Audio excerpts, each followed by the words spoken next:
जय हिंद बच्चों। तो आज हम शुरू करेंगे क्लास 6 का जो चैप्टर 2 है उसका क्वेश्चन आंसर। ठीक है, तो इसमें हमारा पहला क्वेश्चन है, मनुष्य या पौधे के अवशेष की प्राचीनता का निर्धारण किस विधि से करते हैं? तो उसका जीवन निर्धारण हम करते हैं कार्बन 14 पद्धति से। दूसरा है, उत्तर भारत को दक्षिण भारत से कौन सी पर्वत अलग करती है? तो ये हमने पढ़ा कि हमें विंध्य पर्वत उत्तर भारत को दक्षिण भारत से अलग करती है। तीसरा है, चावल का प्राचीन प्रमाण कहाँ से मिलता है? तो चावल का प्राचीन प्रमाण जो है हमें कोल्डी हवा से मिलता है। अब आते हैं खाली स्थानों को भरें। तो पहला है, किस क्षेत्र के अधीन विशाल साम्राज्य की स्थापना हुई? तो ये हुई मगध क्षेत्र के अधीन। मगध क्षेत्र के अधीन हमारी विशाल साम्राज्य की स्थापना होती है। दूसरा है, भौगोलिक दृष्टिकोण से भारत को कितने भागों में बांटा जा सकता है? तो 4 भागों में बांटा जा सकता है। तीसरा है, डैश ने कुम्हरार नामक स्थान की खुदाई करवाई? तो किसने करवाई? डॉक्टर स्पूनर ने करवाई। अगला है, आधुनिक काल का प्रारंभ डैश से हुआ? तो ये हुआ 18वीं शताब्दी के उत्तरार्ध से। ठीक है, तो मतलब 1750 के बाद। अगला है, डैश क्षेत्र में महापाषाणी संस्कृति का निर्माण हुआ? तो ये कहाँ हुआ? ब्रह्मगिरी क्षेत्र में हुआ। निम्नलिखित को सुमेलित करें। खासी, ये खासी क्या है? एक जनजाति है। अगला है, मगध। मगध क्या था? तो प्रथम बड़ा साम्राज्य था।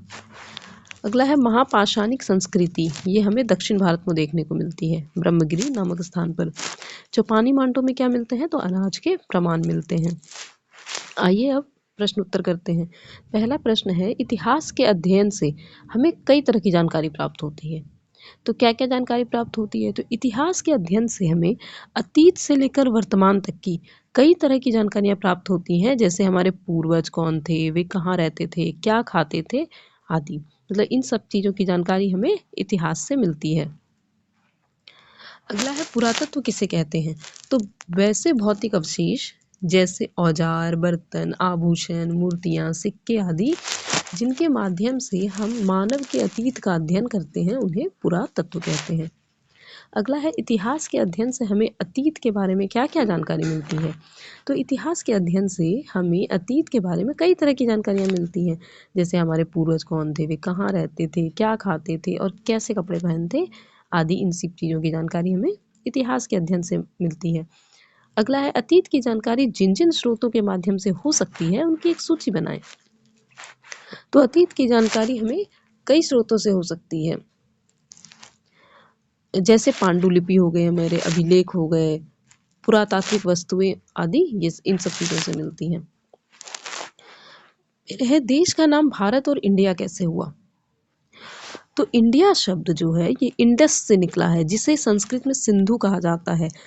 सिंधु नदी जो कहते हैं ना, लगभग 2500 वर्ष पहले उत्तर पश्चिम की ओर से आने वाले ईरानियों और यूनानियों ने सिंधु को इंडोस कहा तथा इस नदी के पूर्व में स्थित भूमि प्रदेश को क्या कहा? इंडिया कहा। तो इस प्रकार हमारे देश का नाम इंडिया पड़ा।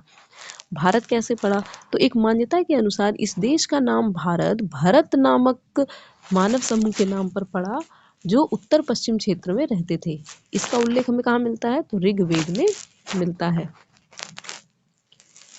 अगला क्वेश्चन है, काल निर्धारण के कार्बन 14 पद्धति को बताएं। तो काल निर्धारण के कार्बन 14 पद्धति को हम देखते हैं। तो सभी वस्तुओं में एक प्रकार का रेडियोधर्मी पदार्थ होता है जिसे हम कार्बन 14 कहते हैं। जब मनुष्य, पशु या पौधा जिंदा होते हैं तो वो जिस मात्रा में वायुमंडल से कार्बन 14 लेते हैं उसी मात्रा में रेडियोधर्मिता के कारण मरने के बाद उसे खो देते हैं।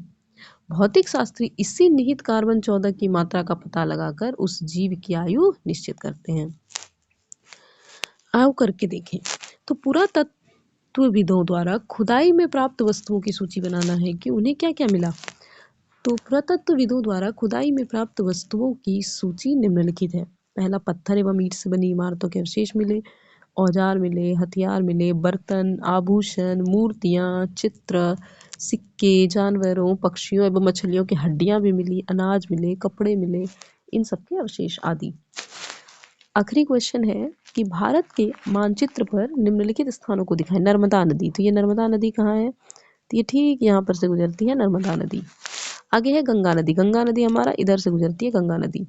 विंध्य पर्वत कहाँ है? तो नर्मदा नदी के ऊपर में हमारे विंध्य पर्वत है और नर्मदा नदी के नीचे हमारी सतपुरा की पहाड़ियाँ हैं। ये हमारा चैप्टर 2 का क्वेश्चन आंसर है, ठीक है।